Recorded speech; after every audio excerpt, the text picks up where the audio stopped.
Bismillahirrahmanirrahim. Assalamualaikum warahmatullahi wabarakatuh.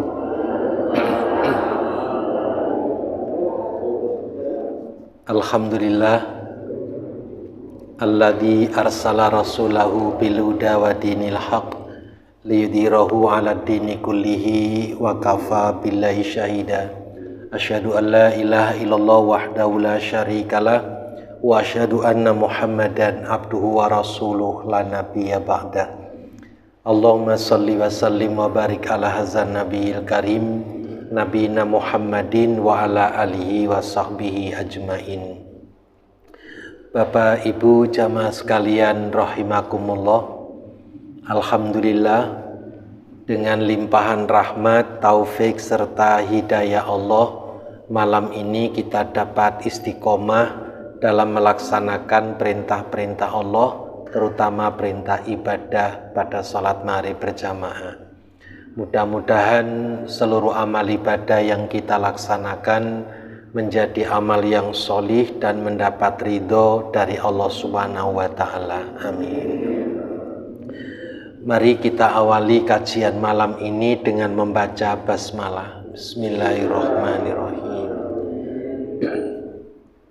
Bapak Ibu, kita melanjutkan ciri hati yang mati yang ke-10, yaitu al-intiqam.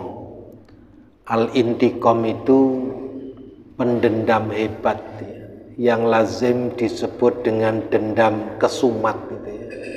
Dendam kesumat itu dendamnya belum sungsum, jadi sampai ke kemana-mana gitu ya.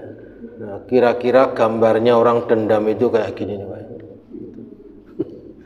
Nah, Bapak Ibu yang dirahmati Allah, al-intiqam adalah dendam kesumat, yakni rasa benci dan permusuhan yang sangat mendalam.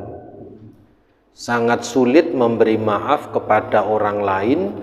Rasa dendam dalam hati seseorang biasanya berlangsung sangat lama, dan itu menyakitkan. Jadi selama orang itu mendendam, selama itu pula tersiksa. Karena jangankan dendam, benci saja sudah tersiksa, apalagi sampai dendam. Nah, al-intiqam sangat membahayakan pergaulan hidup, karena dapat merusak silaturahim dan ukhuwah Islamiyah. Maka ajaran Islam sangat melarang sifat pendendam. Karena itu terapinya ya pemaaf. Khudhil afwa, jadilah kalian pemaaf. Wa'mur bil urfi, ajak orang berbuat baik, yaitu juga memiliki sifat pemaaf. Wa'arid anil jahilin, jangan kamu hiraukan orang bodoh. Nah, orang bodoh itu dalam surat Al-A'raf 199 itu disebut sebagai pendendam itu. Nah, Bapak Ibu yang dirahmati Allah, untuk mengendalikan agar kita tidak sampai mengalami ciri hati yang mati, maka kita perlu mengkaji bahayanya pendendam. Bapak Ibu, ada 15 bahaya kerugian yang diderita oleh orang pendendam itu. Yang pertama, pasti akan dibenci oleh Allah. Jadi dendam itu termasuk salah satu perbuatan yang paling dibenci oleh Allah. Maka dendam menjauhkan orang yang melakukan dari ridhonya Allah. Dalam sebuah hadis yang diriwayatkan oleh Muslim, orang yang paling dibenci Allah adalah orang yang menaruh dendam kesumat. Jadi hobinya itu tengkar saja dan menikmati pertengkaran itu. Setelah itu dendam, sulit memaafkan. Nah, pendendam dibenci Allah karena selalu menyimpan keburukan dalam hatinya. Seseorang yang memiliki dendam selalu berupaya agar orang yang pernah berbuat salah kepadanya mendapat balasan yang setimpal atau jauh lebih berat. Dan kalau yang didendami itu mendapat balasan atau mendapat musibah, itu tepuk tangan itu, syukurin tahu rasa itu. Jadi orang yang dendam itu hatinya selalu terbakar oleh rasa dendam. Padahal Allah Subhanahu wa Ta'ala sudah mengajarkan bagaimana akhlak agar orang itu bisa sabar, bisa memaafkan kesalahan orang lain dengan satu kesadaran bahwa semua manusia itu kodratnya adalah mahallul khata' wan nisyan. Jadi tempatnya lupa dan salah, khilaf itu. Ini yang pertama. Yang kedua, pendendam itu amarahnya berlebihan. Jadi enggak wajar gitu. Dikit-dikit marah, dikit-dikit marah. Jadi kalau marah sedikit itu enggak apa-apa, tapi kalau dikit-dikit marah itu jadi apa-apa gitu. Jadi apa-apa itu. Hal-hal yang tidak perlu harus marah-marah itu. Dan itu ada kelainan biasanya orang kayak gitu. Semua masalah dihadapi dengan marah. Apalagi jadi pejabat, dikit-dikit pecat itu. Padahal kalau dirinya sendiri dipecat juga nggak mau kan gitu. Bapak Ibu, bibit dari dendam adalah kemarahan yang meluap-luap dan tidak mampu dilenyapkan karena hawa nafsu. Jika terus-menerus bergolak dalam hati, maka akan terus timbul dendam. Jadi amarahnya berlebihan, melampaui batas. Amarah yang berlebihan sama sekali tidak dianjurkan dalam Islam. Rasul selalu mencontohkan bahwa beliau dalam keadaan marah pun selalu berlaku dengan cara yang baik dan tidak pernah menyimpan dendam. Sehingga Rasulullah itu selalu sehat karena rohaninya, jiwanya tidak pernah disiksa oleh rasa dendam. Bapak Ibu bisa membaca gambar ini. Gambar ini adalah isyarat bahwa orang itu kalau sudah ndak akor, meskipun satu rumah, ya kayak musuh. Meskipun satu rumah, ikatannya suami istri, kalau sudah marahnya melampaui batas, yaitu ingkur-ingkuran itu. Nah, itu yang tidak boleh terjadi. Itu ya.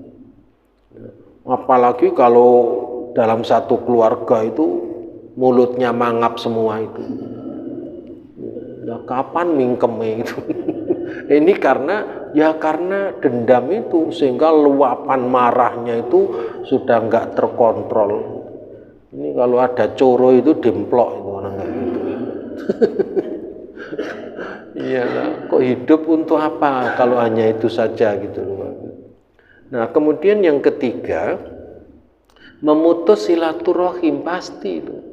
Jadi dendam membuat hubungan menjadi renggang dan silaturahim terputus. Dendam membuat keburukan yang tiada henti satu sama lain.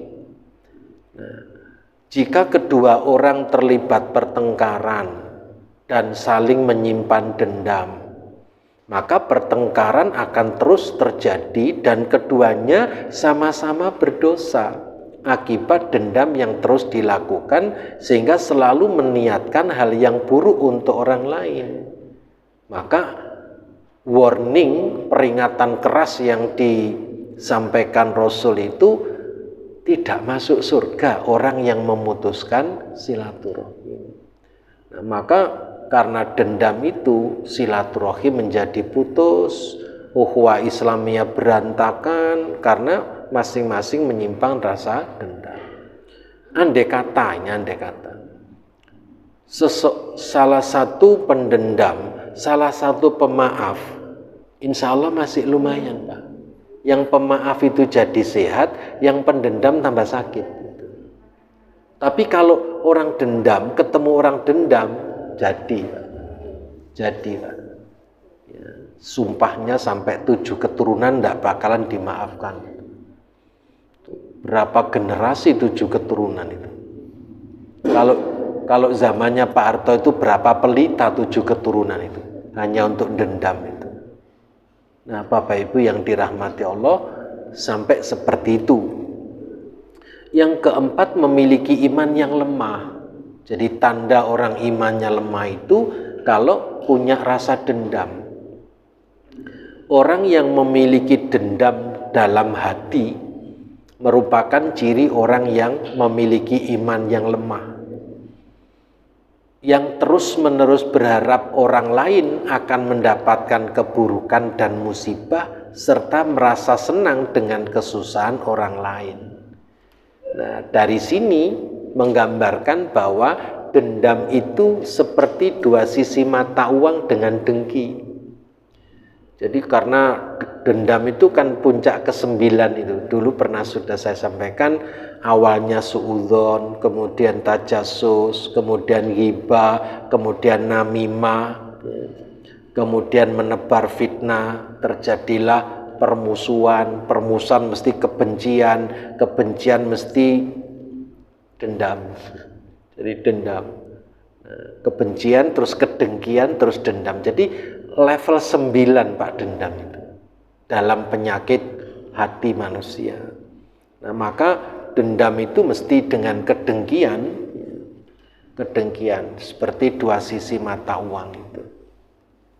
Nah, Bapak Ibu, yang kelima, jauh dari rahmat Allah.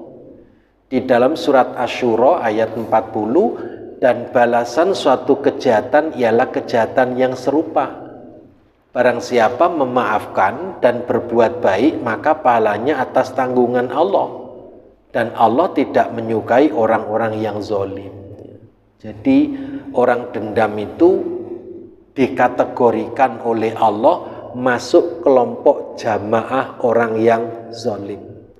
Orang yang sesat, orang yang menganiaya diri sendiri, orang yang berbuat tidak adil. Itu zalim.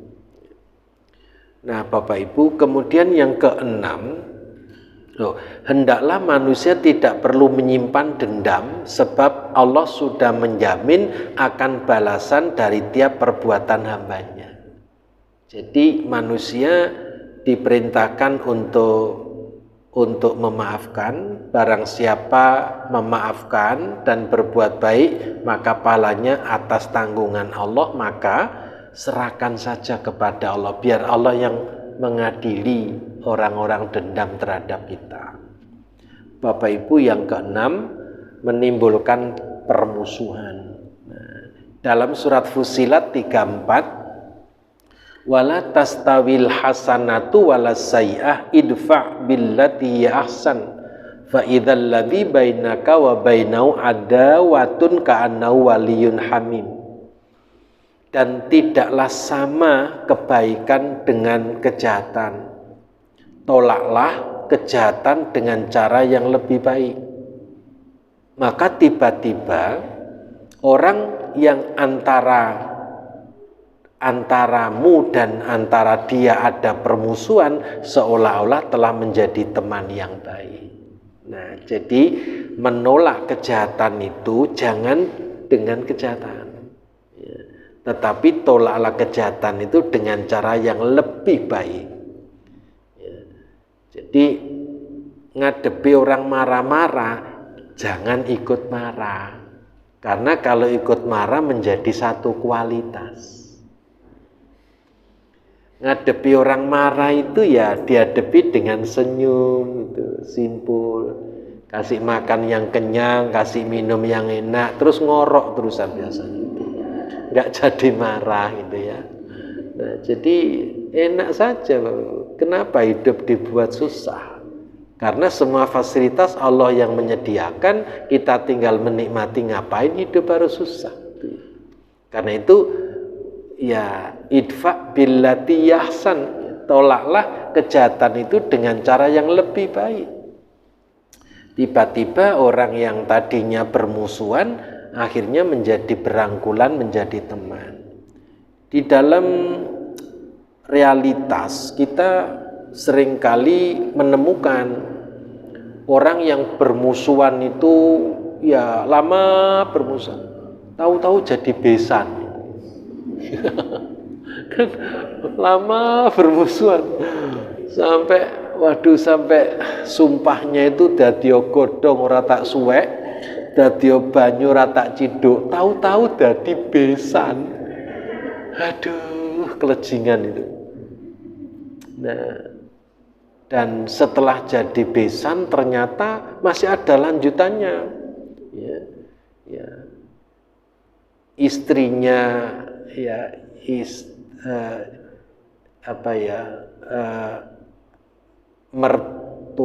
ibu mertua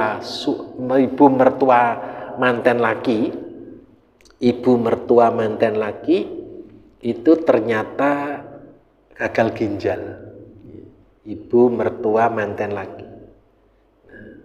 Nah, ternyata ginjal ini hanya cocok dari ginjalnya si ibunya sendiri. Yang tadinya itu pecicil-pecicilan gitu ya. Geger ndak mari-mari, ternyata begitu jadi besan, antar besan perempuan itu rela memberikan ginjalnya untuk ya menebus kesalahannya selama itu bermusuhan. Ya. Dan akhirnya alhamdulillah sukses itu. Sampai seperti itu tragisnya, Pak. Karena itu untuk apa hidup itu harus disiksa dengan rasa dendam. Karena itu semua permusuhan itu harus ditolak dengan kebaikan. Insya Allah tidak akan terjadi permusuhan yang abadi. Ini kan Bapak Ibu gambarnya orang yang bermusuhan. Di mana-mana dijambai orang gitu ya. Ya, karena perempuan kan suka jambaan ini, tahu jambak ini ya. Kalau tengkar itu ya ulet-ulet rambut itu ya. Nah ini sampai suaminya minta ampun ya gak ditoleh itu ya. Ini karena sudah terjadi permusuhan itu. Nah, Bapak Ibu yang dirahmati Allah, kejahatan yang dibalas dengan kebaikan akan selesai.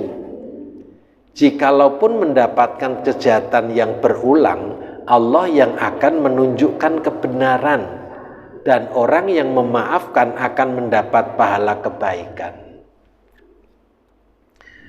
Begitu pula sebaliknya, jika kejahatan dibalas dengan kejahatan, perbuatan tersebut tidak akan berhenti, akan terus timbul permusuhan dan terus-menerus mengalirkan dosa di antara keduanya.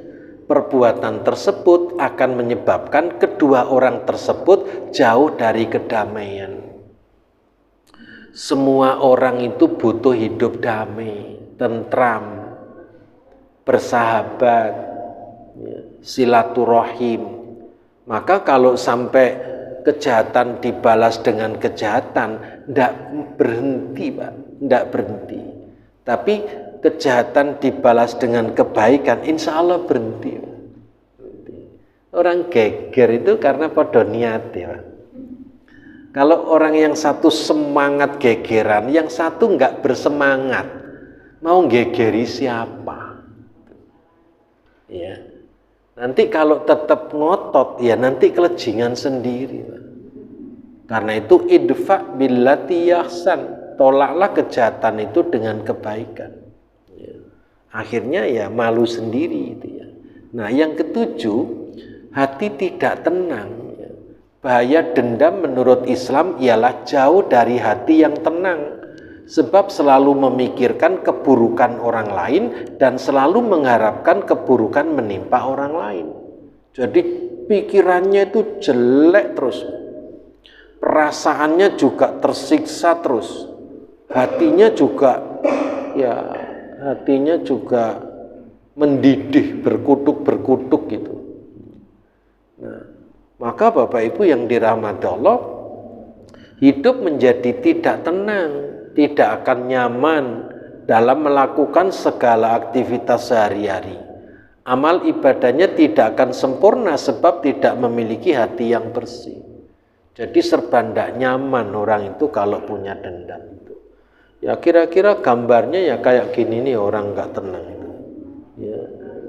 Jadi rambutnya kayak Supermi itu.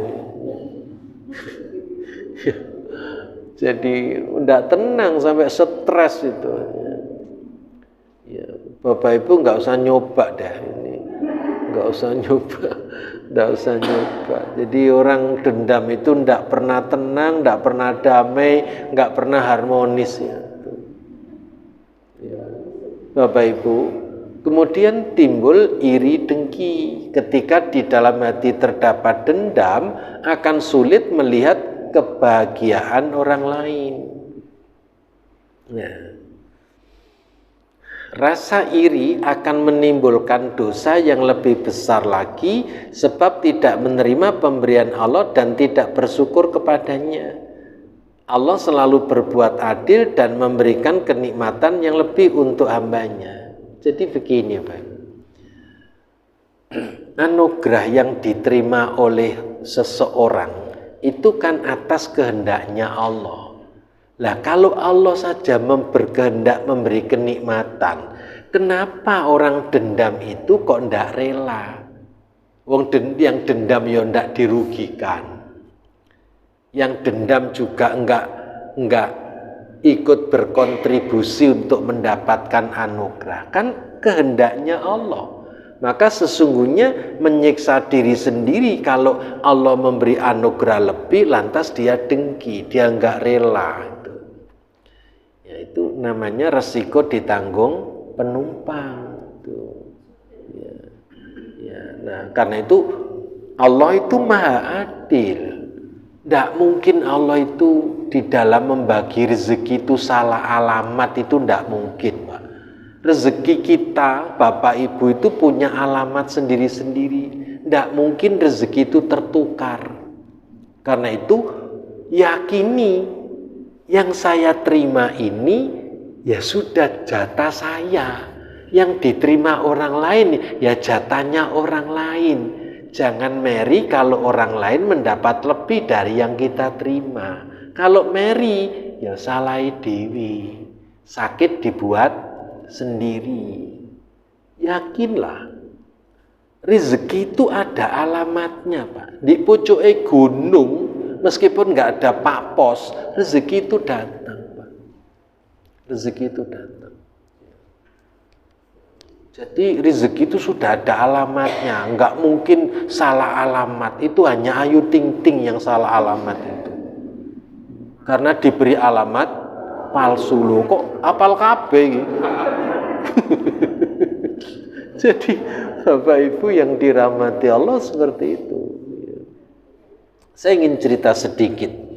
Ada binatang yang namanya bugot. Bugot itu anaknya gagak. Kan baru dengar sekarang kan? Jadi anaknya gagak itu namanya bugot. Anak gagak itu begitu netes, kan belum punya bulu kan? Karena belum punya bulu, tidak dikasih makan sama induknya itu. Karena belum punya bulu hitam, sehingga nggak dianggap anaknya. Apa jadinya? Kalau induknya gagak tidak kasih makan anak yang baru lahir itu, tentu nggak ada spesies gagak yang berkembang.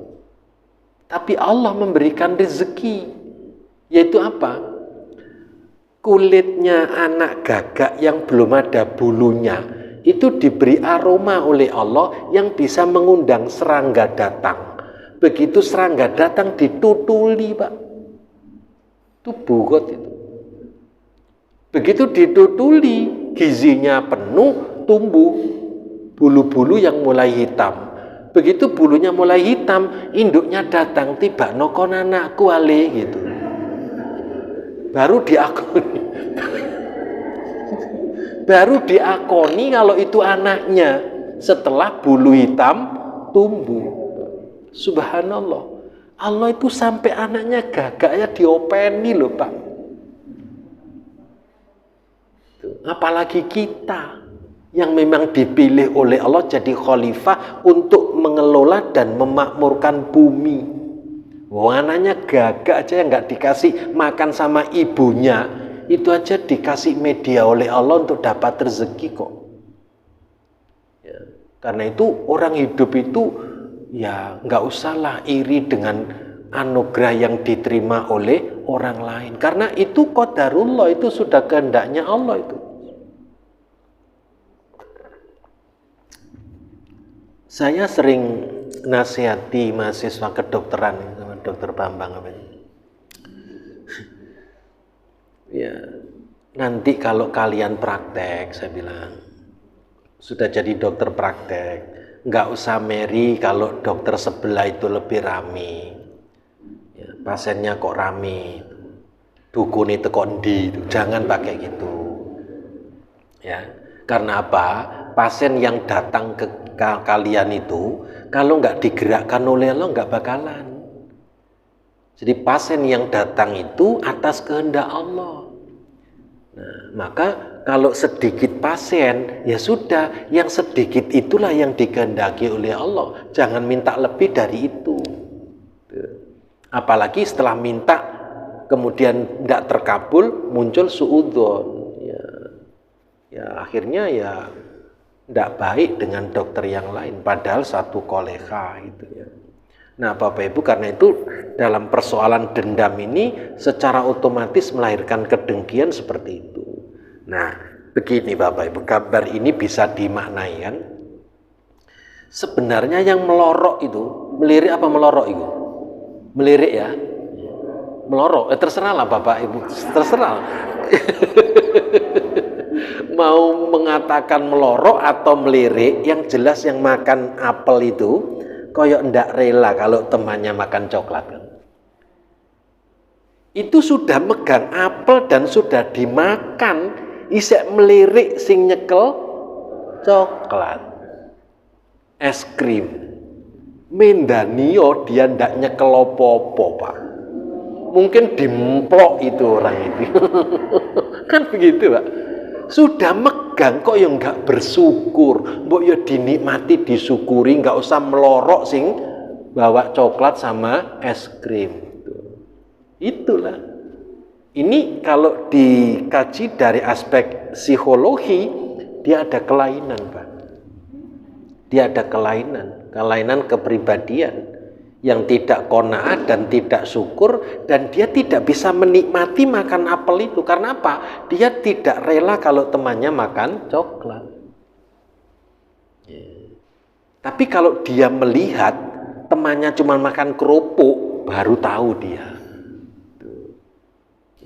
Baru syukur. Aku makan apel daripada temanku makan kerupuk. Maka unzur man huwa asfala minkum wala tanzur ila man huwa fawqakum. Lihatlah orang yang ada di bawahmu, jangan melihat orang yang ada di atasmu. Agar apa? Selalu syukur. Tidak dengki, tidak meri. Gambar ini nyata sekali, Pak. Dan yang makan coklat atau makan es krim, senyumnya itu sempurna, Pak. Nah, yang satunya gak senyum blas ya, Pak. Gitu kan? Jadi kan lebih sehat yang makan itu ya. Alhamdulillah. Daripada yang plerok, mencap. Terus kalau jalan seledat itu biasanya. Karena 3 serangkai itu mesti melekat. Plerok, mencap, terus ditambah seledat. Tahu seledat, ngepot itu loh Bu. Nah seperti itu. Untuk apa hidup menyiksa diri itu? Nah yang ke-9, tidak menerima kodrat. Bapak Ibu yang dirahmati Allah, manusia itu memiliki kodrat sebagai tempatnya salah dan lupa. Tidak ada manusia yang sempurna yang tidak pernah berbuat salah ya. Maka orang yang memiliki dendam tidak memahami dan tidak menerima kodrat tersebut, bahwa manusia bisa saja berbuat salah atau khilaf karena sesuatu hal ya.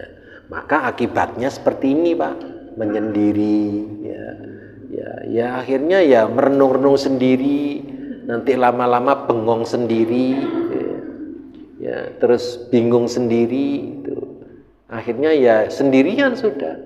Nah, ngapain hidup dibuat soro seperti itu? Yang ke-10, tidak mendapat ampunan dosa. Wa in ta'fu wa tasfahu wa taghfiru fa innallaha ghafurur rahim. Dan jika kamu memaafkan mereka dan tidak memarahi istri, mengampuni mereka, maka sesungguhnya Allah Maha Pengampun lagi Maha Penyayang. Maka kalau ingin mendapat ampunan dari Allah, jadilah pemaaf, jangan jadi pendendam. Ya, sama dengan ini Bapak Ibu, Rasulullah kan selalu menganjurkan setiap kali beliau selesai memakamkan jenazah, Rasulullah kan selalu menghimbau istaghfiru li ahikum, istaghfiru li ahikum, mintakan ampun kepada Allah saudaramu yang baru dimakamkan itu. Selalu itu. Nah, maka kalau kita sudah memaafkan, memohonkan ampunan kepada Allah agar Allah mengampuni dosa-dosa saudara kita yang berpulang ke rahmatullah, maka harus disusul. Kita juga harus memaafkan kesalahannya. Nah, sama dengan orang itu kalau pemaaf, maka Allah akan memberikan ampunan. Tapi kalau orang itu pendendam, ya dalam ayat ini jelas. Jadi, dan jika kamu memaafkan mereka dan tidak memarahi mereka serta mengampuni mereka, maka sesungguhnya Allah Maha Pengampun lagi Maha Penyayang. Kalau dibalik, yaitu maknanya. Allah tidak mengampuni dosa orang yang menyimpan dendam, sebab dalam hatinya juga tidak pernah memiliki rasa untuk memaafkan sesama manusia. Karena itu hidup ini harus ya mayazro yaksud, nanam kebaikan agar panennya kebaikan. Kalau yang ditanam itu dendam, ya sama dengan nanti menanam yang panennya didendami banyak orang. Yang ke-11, jauh dari kasih sayang Allah. Ya. Sayangilah makhluk maka kamu akan disayangi Allah. Ya, hadis sahih. Jelas dari hadis tersebut bahwa Allah akan menyayangi hambanya yang juga memiliki kasih sayang kepada sesama. Yang ke-12, mudah muncul penyakit hati. Bahayanya orang dendam itu mudah muncul penyakit hati, sebab dendam bersifat menyebar dan menguasai pikiran serta hati manusia. Karena itu Bapak Ibu yang dirahmati Allah, bahayanya seperti inilah dendam itu. Karena itu jangan menyimpan penyakit ini. Kira-kira kenyataan yang sering kita saksikan dalam kehidupan ini, kalau orang itu hatinya sudah dendam, hatinya itu kayak banyak durinya. Hatinya kayak banyak durinya. Karena hatinya berduri-duri, maka perilakunya ya berduri-duri. Kakinya berduri, tangannya berduri, lisannya berduri, pikirannya berduri kan? Telinganya berduri, matanya berduri semua. Ya, sehingga apa? Gambar itu podo-podo punya dasi, sama-sama pakai dasi, tapi saling menjegal kan Pak? Nah itu.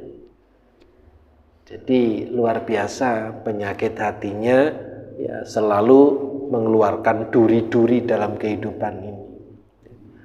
Yang ke-13, dekat dengan kesombongan Pak. Orang yang memiliki dendam tidak mau introspeksi diri dan selalu menganggap dirinya yang paling benar. Hal itu termasuk perbuatan yang sombong, dan sombong termasuk perbuatan yang tidak disukai oleh Allah. Bapak Ibu yang dirahmati Allah, kalau memang bisa bicara, kenapa harus pakai mikrofon kan gitu? Ya, kan antara mulutnya orang pakai mikrofon dengan telinganya orang yang diberitahu kan dekat toh. Kenapa tidak ngomong langsungnya? Kenapa harus pakai? Nah itu standarnya sebuah kesombongan, ya, kesombongan. Apalagi pakai ya kaca pinggang, ya, mengkerik, ya, kayak walang kerik itu. Apalagi kalau seperti ini, Pak. Ya, jadi orang ditindas, diinjak, dieksploitasi. Ini karena kesombongan, Pak. Ya. Apalagi seperti ini, Pak. Inilah orang-orang yang sombong dengan jabatan, dengan kedudukan, dengan kekayaan, dengan ilmunya, yang sesungguhnya itu juga termasuk ekspresi dari sebuah dendam yang melahirkan kesombongan. Yang ke-14, tidak diridhoi Allah. Dalam surat Ali Imran 134, orang bertakwa itu kan orang-orang yang yunfikuna fis sarra'i wad dharra wal kadhiminal ghaidha wal 'afina 'anil nas. Jadi orang bertakwa itu kan selalu berinfak, membelanjakan harta di jalan Allah, baik dalam kondisi lapang maupun dalam kondisi sempit. Wal kadhiminal ghaidha, mampu menahan marah. Wal 'afina 'anil nas, dan memaafkan kesalahan manusia. Nah, di dalam ayat ini Allah Subhanahu wa taala menjelaskan bahwa ciri-ciri orang bertakwa itu selain mampu menahan amarah, memaafkan dan berbuat baik kepada sesama. Karena Allah Subhanahu wa taala cinta terhadap orang-orang yang berbuat baik. Maka tidak memaafkan orang lain, tidak berbuat baik kepada orang lain, dan tidak mendoakan kebaikan untuk orang lain, maka dia tidak mendapat ridho dari Allah.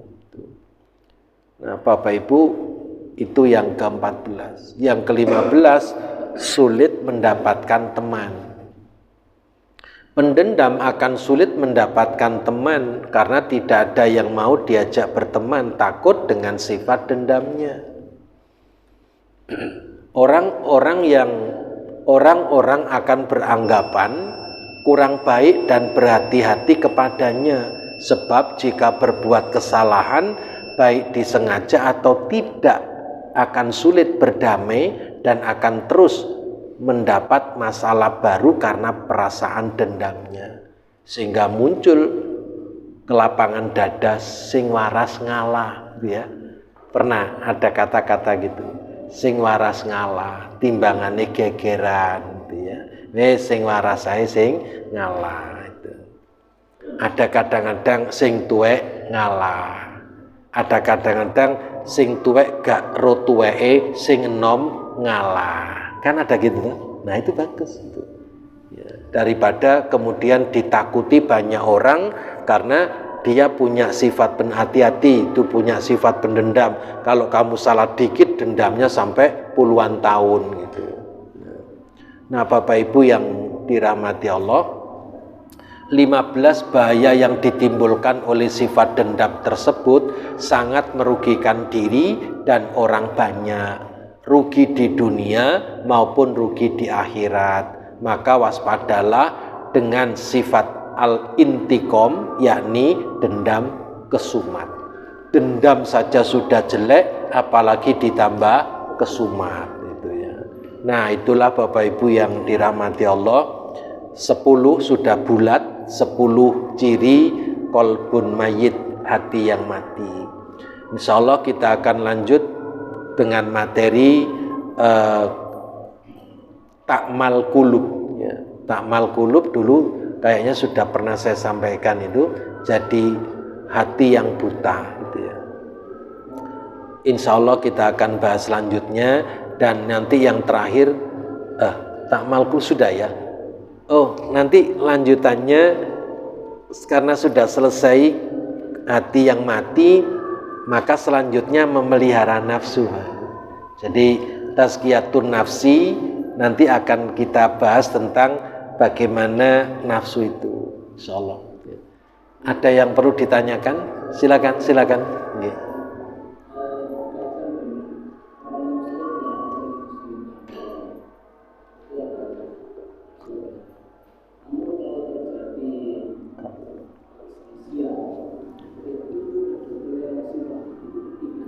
Oh iya.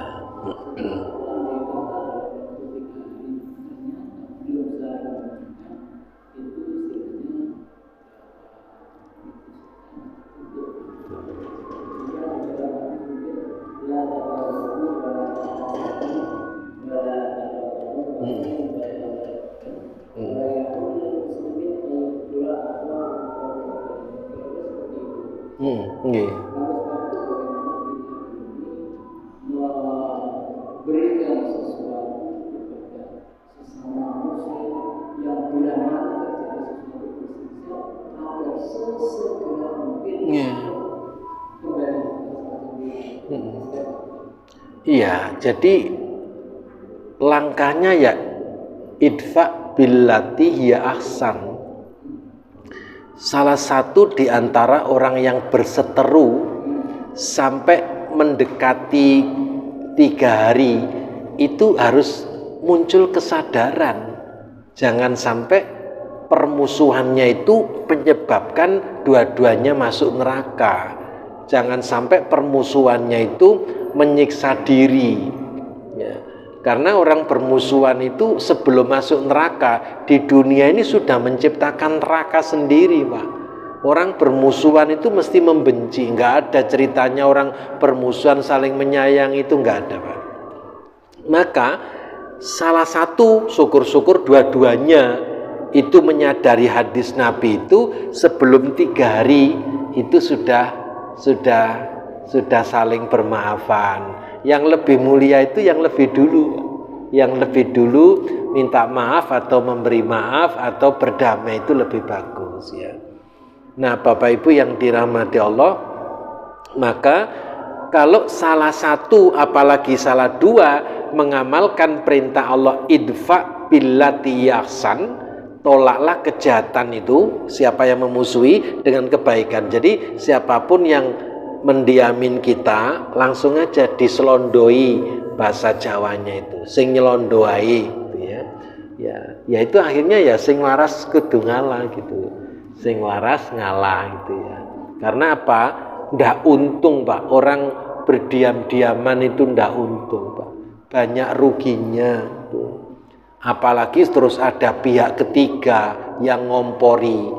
Apalagi kompornya pakai LPG, waduh tambah Pak, tambah. Di masyarakat itu rawan yang gitu-gitu itu. Kalau kita nggak menjaga diri sendiri itu. Saya kira itu Bapak Ibu, insya Allah kita akan bertemu pada jadwal berikutnya. Insya Allah kita melanjutkan tazkiyatun nafsi kita dengan memelihara nafsu. Kita tutup dengan doa kafaratul majlis. Subhanakallahumma bihamdika asyhadu an la ilaha illa anta astaghfiruka wa atubu ilaik. Assalamualaikum warahmatullahi wabarakatuh.